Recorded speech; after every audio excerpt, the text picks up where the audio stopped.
Hi everyone, in front of me I've got OPPO A5x and let me share with you how to clear the browser on this device.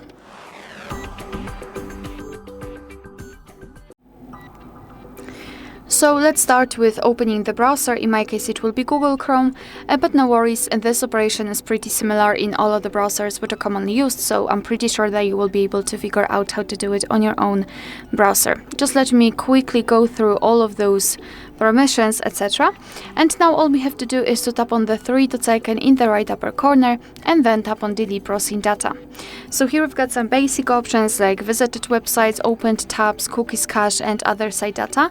We can change the time range from last 15 minutes to, for example, last 4 weeks, and then tap on delete data. However, if you'd like to remove some advanced browsing history, I highly recommend to tap on more options, and here we've got them. So we've got tabs, saved passwords, autofill from data and site settings. So if you want to remove something, make sure that it is marked I will remove everything.